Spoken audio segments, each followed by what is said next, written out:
अब देखते हैं स्टेरिक इनहिबिशन ऑफ रेजोनेंस, जिसको SIR बोलते हैं, ठीक है। The most important condition for resonance to occur is that, resonance कैसे होता है, डीलोकलाइजेशन कैसे होता है, पहले दिन ही मैंने बताया कंडीशन फॉर रेजोनेंस। रेजोनेंस में क्या होता है, मतलब प्लानरिटी मेंटेन होना चाहिए, दोनों अगर सेम प्लेन में रहेंगे तो ओवरलैपिंग पॉसिबल होगा, डीलोकलाइजेशन ऑफ इलेक्ट्रॉन पॉसिबल होगा। अगर परपेंडिकुलर प्लेन में रहेंगे तो वो पॉसिबल नहीं हो पाएगा। स्टेरिक इनहिबिशन ऑफ रेजोनेंस क्या होता है, the most important condition for resonance to occur is that involved atoms in resonating structure must be coplanar or nearly coplanar for maximum resonance energy, means maximum stability.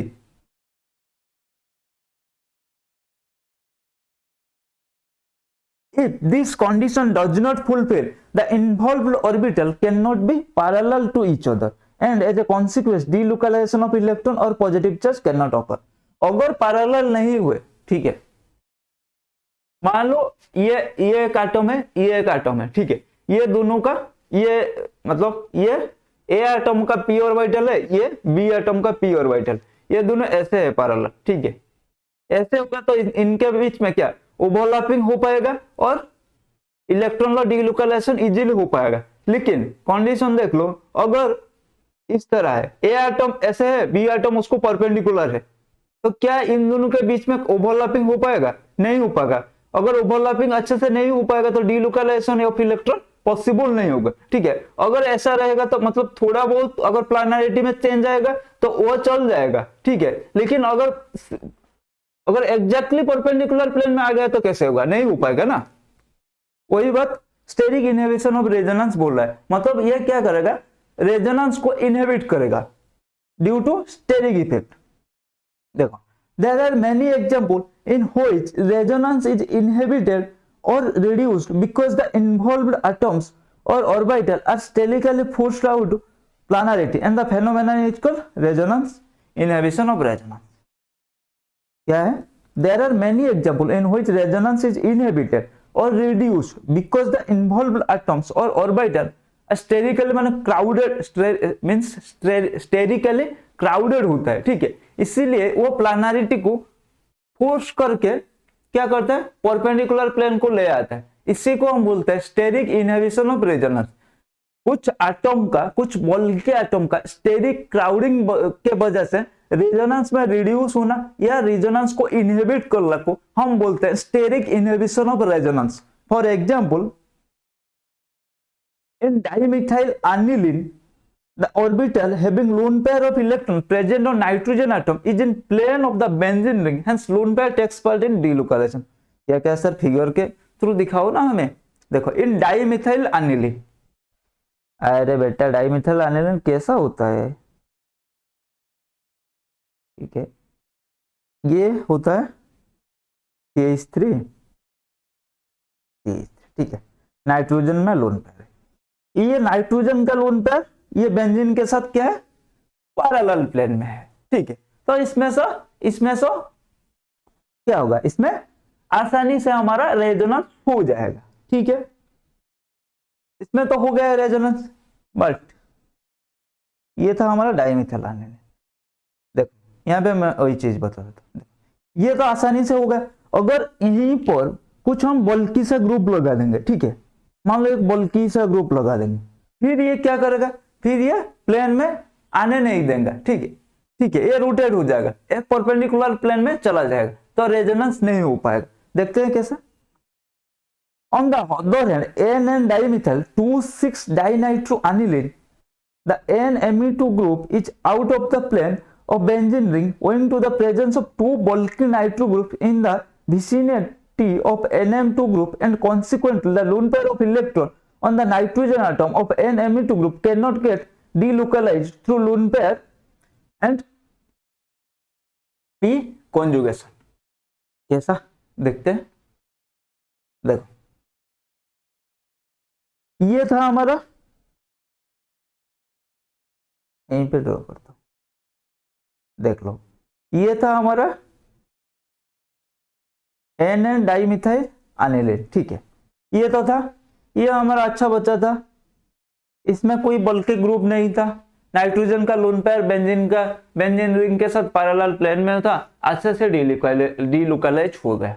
लेकिन वही अगर यहाँ पे एक nitro group, यहाँ पे एक नाइट्रो ग्रुप हमने लगा दिया, फिर क्या हुआ, इनके अंदर ये वाला और इसमें क्या होगा, स्टेरिक रिपल्सन होगा, ठीक है, जिस वजह से इसका प्लानरिटी मान लो ऐसा था, दोनों अच्छे से था, ऐसे दोनों ऐसे अच्छे से था, ठीक है, ऐसे थे।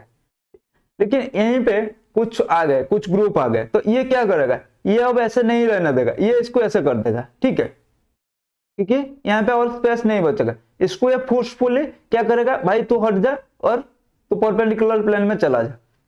यहाँ पे भी वही हुआ, नाइट्रोजन का लोन पेयर जो ये था, देखो यहाँ पे क्या होगा, वो प्लेन में अब नहीं रहा, ठीक है, जिसकी वजह से क्या होगा, डीलोकलाइजेशन नहीं हो पाएगा।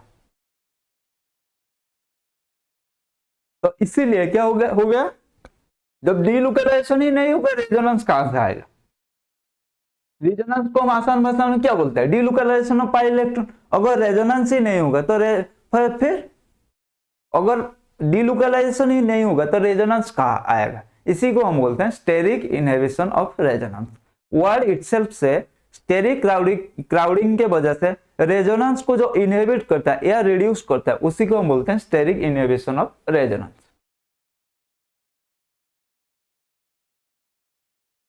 एक मूवी देख लेते हैं। अबे मूवी नहीं है, ये देखो जो अभी हमने पढ़ा है वही।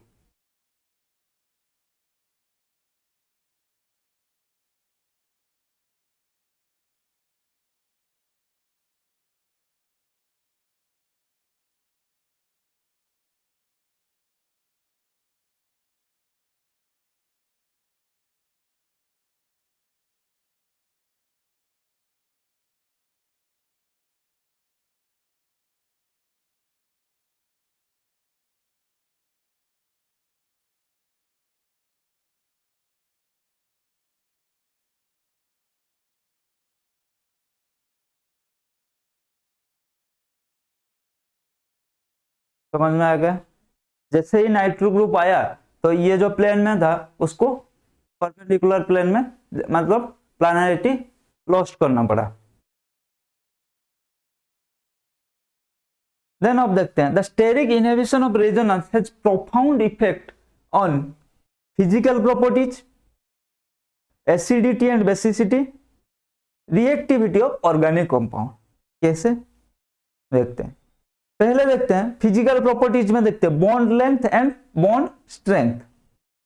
owing to the involvement of resonance, a single bond assume partial double bond character while a double bond assume partial single bond character। कैसे, देखो मान लो ये था, ऐसा था, ठीक है, यहाँ पे क्या होता था, ऐसा होता, तो ये क्या हो जाता, ये जो डबल बॉन्ड था ये हो गया हमारा single bond, partial single bond, और ये जो सिंगल बॉन्ड था, ये सिंगल बॉन्ड था, ये हो जाएगा हमारा पार्शियल डबल बॉन्ड हो जाता है, ऐसे हो जाता था।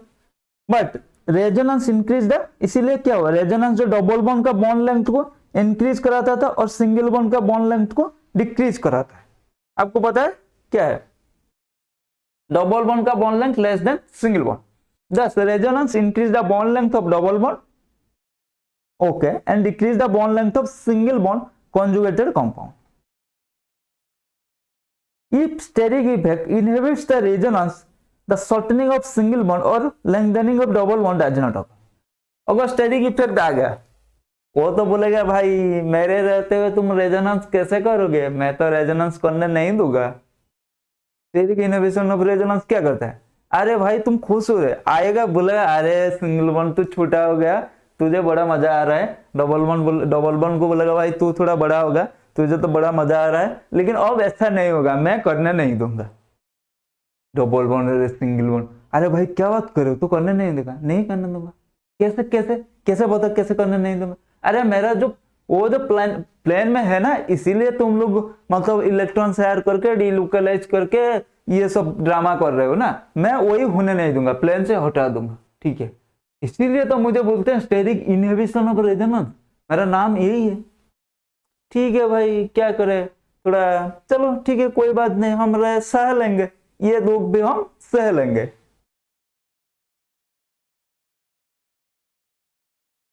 फॉर एग्जाम्पल देखो, nitrobenzene, bond length between carbon and nitrogen, third one compound देखो, bond length between carbon and nitrogen, bond length between carbon and nitrogen is in between single and double bond due to resonance. Okay, but in compound for bond length between carbon and nitrogen is only single bond.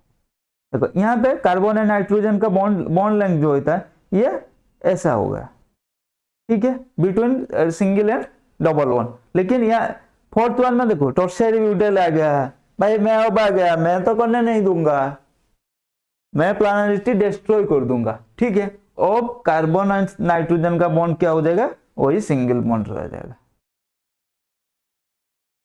ठीक है। Then acidity, पहला properties था bond length and bond order, ठीक है। दूसरा है acidity. क्या है acidity?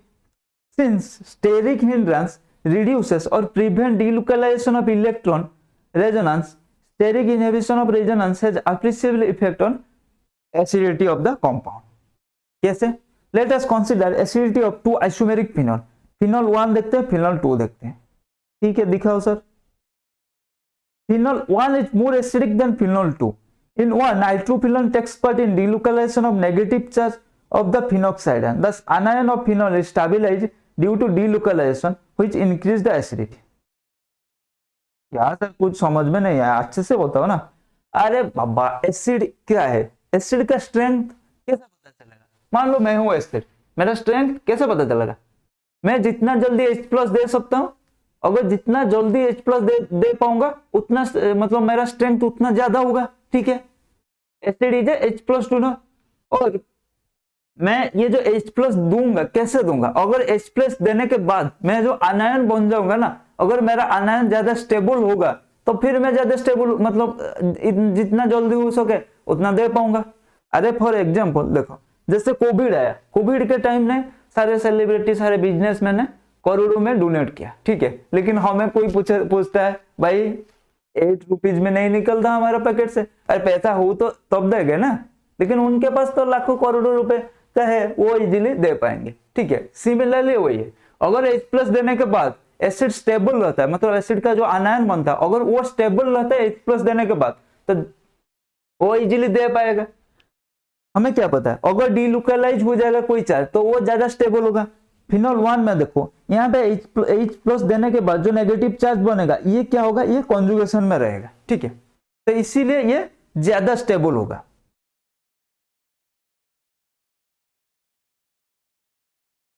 But in one, nitrophenol group takes part in the delocalization of negative charge, ठीक है। बट सेकेंड वन में ये जो delocalization में तो यहाँ पे भी रहेगा नेगेटिव चार्ज, लेकिन यहाँ पे जो NO2 ग्रुप है ये क्या है, -I ग्रुप, ठीक है। ये यहाँ पे टेक पार्ट कर रहा है। पहले फर्स्ट केस में NO2 group takes part in delocalization, but in second case NO2 group cannot take place in delocalization because of the bulkiness of 2-methyl group. Okay. Due to the bulkiness of 2-methyl group, steric inhibition of resonance come into play, so that NO2 cannot take part in delocalization. That's why the acidity of first compound is more than the acidity of second one. देख लो कैसे हो गया। In second one, nitro group does not takes part in delocalization due to steric inhibition of resonance. समझ में आ गया? ये possible नहीं है। Then basicity, अब बेसिसिटी क्या होता है, जो जितना इजीली मतलब लोन पेयर दे सकता है, ठीक है। तो लोन पेयर अवेलेबल रहना चाहिए। तो लोकलाइज्ड लोन, जिसके पास लोकलाइज्ड लोन पेयर रहेगा वो इजीली दे पाएगा, क्योंकि वो शेयरिंग में नहीं है, ठीक है। मान लो आप एक बिजनेस कर रहे हो, ठीक है, वो सिर्फ आपका है, ठीक है। तो कुछ अगर किसी को जरूरत पड़ा, वो आया, भाई मुझे 5 करोड़ रुपए दे, तो आप क्या करोगे, आप इजीली उसको 5 करोड़ दे सकते हो, ठीक है। लेकिन मान लो वही बिजनेस आप दोनों साथ में कर रहे हो, ठीक है। अगर कोई आपके पास आया, भाई मुझे 5 करोड़ की जरूरत थी, दे पाएगा क्या? तुम्हें क्या करना पड़ेगा, तुम्हें पहले तुम्हारा पार्टनर को पूछना पड़ेगा, क्योंकि ये तुम्हारा अकेले का पैसा नहीं है, ठीक है, ये तुम दोनों ने मिलके बिजनेस को ग्रो किया और कमाया, ठीक है। लेकिन पहला केस में वो सिर्फ आपका पैसा था, ठीक है, तो आप जिसको मर्जी जॉब मर्जी दे सकते हो। लेकिन दूसरे केस में आपको पूछना पड़ता है, भाई मैं दे देता हूं, ऐसा करके आपको परमिशन लेना पड़ता है या डिस्कशन करना पड़ता है, ठीक है। सिमिलरली यहाँ पे भी वही है, अगर इलेक्ट्रॉन पेयर लोकलाइज्ड है, ठीक है, वो इजिली, क्योंकि ये लोकलाइज्ड मींस मान लो नाइट्रोजन के ऊपर ये लोन पेयर लोकलाइज्ड है, तो ये लोन पेयर सिर्फ नाइट्रोजन का है, ठीक है, ये और किसी का नहीं है, तो ये इजीली दे सकता है। लेकिन मान लो वही लोन पेयर डीलोकलाइजेशन में है, ठीक है, ये इजीली नहीं दे सकता, क्योंकि कोई कहीं और जगह ये इन्वॉल्व हो गया, ठीक है। अबे मान लो एक लड़की था, ठीक है, उसका कोई गर्लफ्रेंड नहीं है, वो सिंगल है, सॉरी एक लड़की था, उसका कोई बॉयफ्रेंड नहीं है, वो सिंगल है, तो तुम्हें उसको पटाना आसान होगा, ठीक है।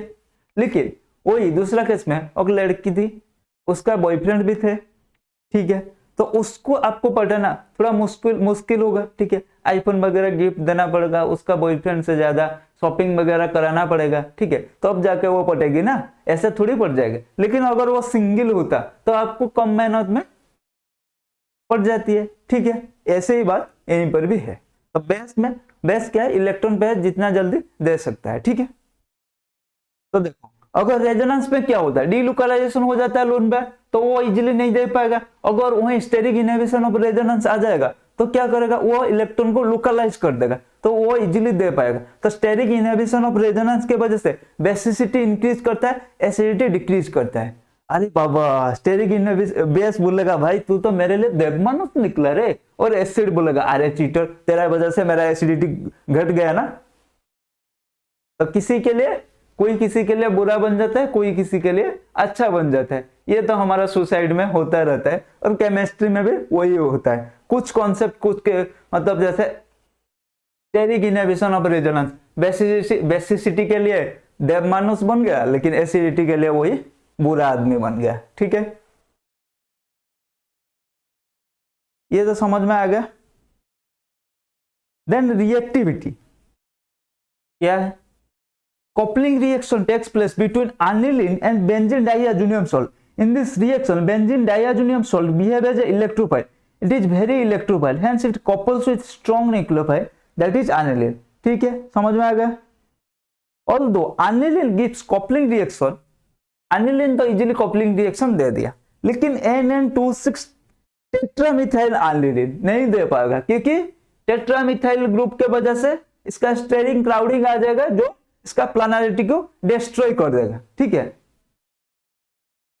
In order to avoid steric conjunction, the NME2 group rotates around the NC bond exists. Because of this rotation, p atomic orbital containing the lone pair of electron or nitrogen atom is not parallel to p orbital. अरे जो scene होता है, जो steric inhibition का जो काम है, मैं आता हूँ कॉम इनटू प्ले, मतलब स्टेरिक इनहिबिशन रेजोनेंस बोलेगा मैं आता हूँ तेरा प्लानरिटी डिस्ट्रॉय करने के लिए, ठीक है।